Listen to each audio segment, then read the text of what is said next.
Hello students, this class is for class 12 and we were discussing chemical kinetics. So in the first class we have studied how to find the order of a reaction and what is elementary and complex reactions. In today's class we will start from the rate law of a zero order reaction. Okay, so at first we are writing a zero order reaction. Suppose the general reaction is A2P, or this is the reactant and giving product. So if we say that this is a zero order reaction, so how can we write the rate? So for rate you can write, K is the reactant rate constant, concentration of A, and the order of the reaction goes to the power of the reactant concentrations. You know that the order of any reaction, if we say that this is zero order reaction, so the order will be 0 and it will go to the power of the reactants. So K concentration of A to the power 0. Now according to mathematics, anything to the power 0, suppose 2 to the power 0, 3 to the power 0, x to the power 0, anything, whatever you take to the power 0 means it's equal to 1 always. This is according to mathematics. So we can write that if we are writing it is a zero order reaction and 0 goes to the power of the reactant concentration, then it becomes equal to K, that is the rate constant. Okay, so rate equal to rate constant. So you can say that zero order reaction is independent of the reactant concentration. See, reactant concentration to the power 0 means it becomes equal to 1. That's why it is independent of reactant concentration. Okay, so we can say zero order reaction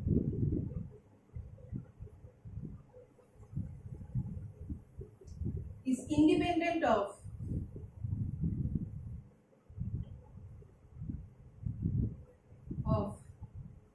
reactant concentration. Zero order reaction is independent of reactant concentration to the power 0 equal to 1. Now, how rate law can be derived?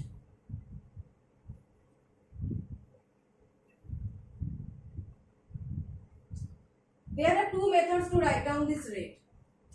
You can write as according to product, that is d concentration of P by dt. Whenever you are trying to write with respect to product, there will be positive sign, and when you are trying to write with respect to reactant, it will be minus T concentration of A by dt. I have explained in your offline class that this process is, that is how to write the rate with respect to product and with respect to reactant. So dp dt or minus dA dt equal to this. These two are the rates. It's equal to K into 1 means K, like this. Okay. So we are taking this reactant. So minus D concentration of A by dt equal to K. Okay. Reactant concentration decreases with time. That's why this minus sign is given here. That means the reactant concentration is decreasing with the progress of the reaction. So we are taking this minus dA dt equal to K as we have got. So minus dA equal to K into dt, this one. Now we will apply integration. Integration of dA, integration of K is constant. The constant will remain outside the integration. K is a constant, so it remains outside of that of integration sign. And this is C, the integration constant. Integration constant. So minus d equal to minus a, you will get here K into T. Integration of dt means T, integration of dA means A plus C. Okay. Now in the reaction is what? A to P. You will apply 2 times at T equal to 0. At T equal to 0. That means when the reaction is just started, T equal to 0, 0 minute, 0 second, whatever you say, at T equal to 0, this reactant concentration is A0. This is the initial state. And when the reaction has just started, no product has been produced. So product concentration is 0. And at T equal to T, after some time, suppose it is 10 minutes, after 10 minutes, that is T, the reactant concentration becomes A, and some amount of product has been produced, and suppose the product has been produced is X. I see. So now this apply to T conditions in this equation. Apply T equal to 0, at T equal to 0. This is the T we have got. At T equal to T, concentration of reactant is A. See, when this is T, concentration of reactant is A, that is okay. But what about when T equal to 0? Apply T equal to 0. At T equal to 0, what happens? At T equal to 0, concentration of A means A0. So write here A0. Concentration of A becomes A0 initial.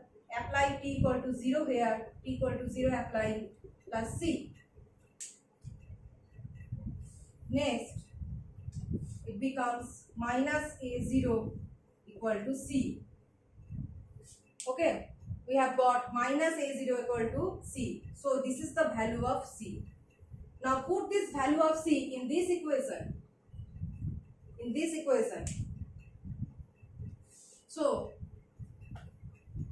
we are writing that from this equation we are getting minus A equal to KT plus the value of C after putting T is equal to 0, we have got the value of C is minus A0. So put here minus A0. In place of C we are putting this minus A0. Now we have got A0 minus A equal to KT.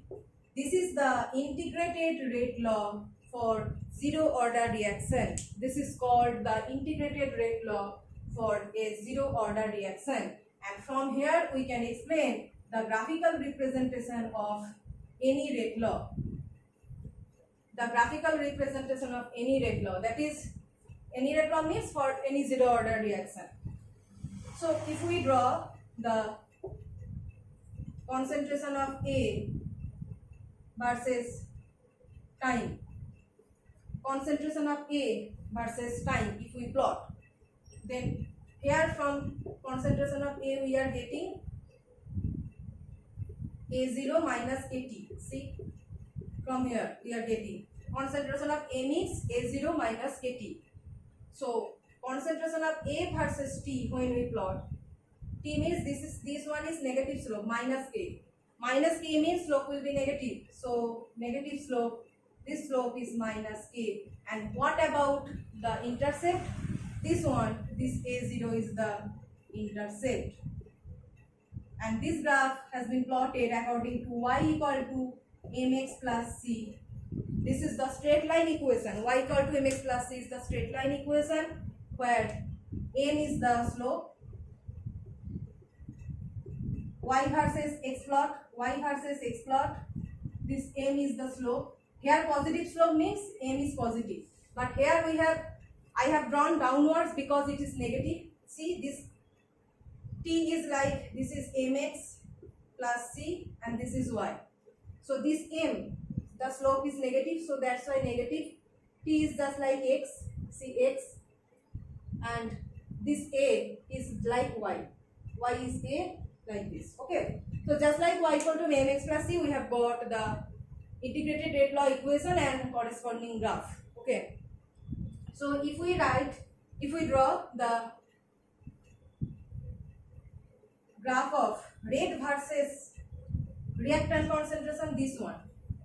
This is the A versus T, that is reactant concentration versus T.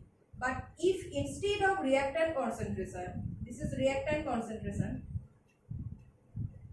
if instead of reaction concentration, if we plot rate versus T, this will be straight line. Why? Because remember the first step, rate equal to K into concentration of A to the power 0, and it becomes K into 1. So for zero order reaction, this rate does not depend on the reactant concentration. From the first step I have said that for a zero order reaction, rate does not depend on the reactant concentration because the power is 0 here. So as it does not, it will be concentration of A. Okay. So rate versus reactant concentration, this one. So you can see that rate does not depend on the reactant concentration, and that's why rate versus reactant concentration graph becomes straight line here. Okay, two types of graph. So in the next class we will start from the half-life of zero order reaction. Okay.